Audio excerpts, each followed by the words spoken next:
Day two of what has been an emotional and disturbing hearing for the Oxford school shooter. Yesterday, we heard testimony about things like what was in his journal and a troubling pattern of abusing animals. Well, today, his fellow students and eyewitnesses took the stand. Rod Maloney's been following today's hearing. It wrapped up for the day here just within the last hour, Rod. Yeah, about 4:30 in the afternoon it finished up, Devin. The hearing not finished, though. Going to pick up again Tuesday morning at 8:30. Today, we heard from two different students who witnessed this horror. First was a 17-year-old girl who spoke of how she survived standing in the middle of the shooting without physical wounds, and then helped a fellow student, Phoebe Arthur, with her 2 gunshot wounds.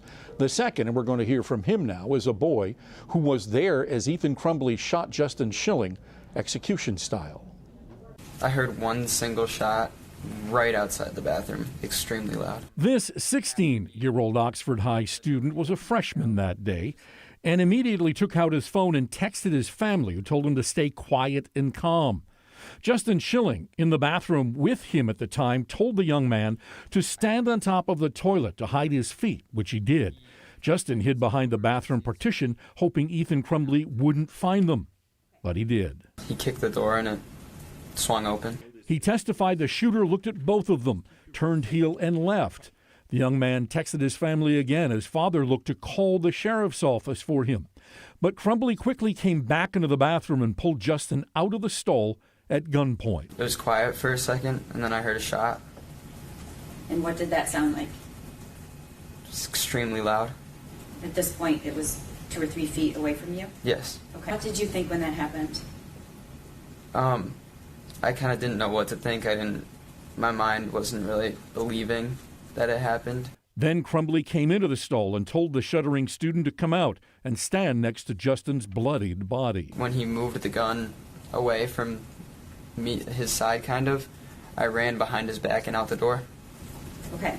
Why did you do that? Because I think when I saw his body, I realized that if I stayed, I was going to die. He was 15 years old at the time. Now, after that student testified, one of Oxford's assistant principals testified her involvement in the shooting incident. She walked toward the shooting and found Crumbley walking in the hall with his gun, spoke with him, and he didn't respond and walked away. She tearfully testified that she immediately went to help the student, Tate Meir, lying on the hallway floor, tried to remove him or revive him, but the CPR could not help. Devin, back to you. Rod, all of this is still about the issue of whether or not he should ever be eligible for parole. So what is the defense saying so far? Well, they are saying that Ethan is, in fact, able to be rehabilitated in prison and that he does not deserve to have life in prison without parole.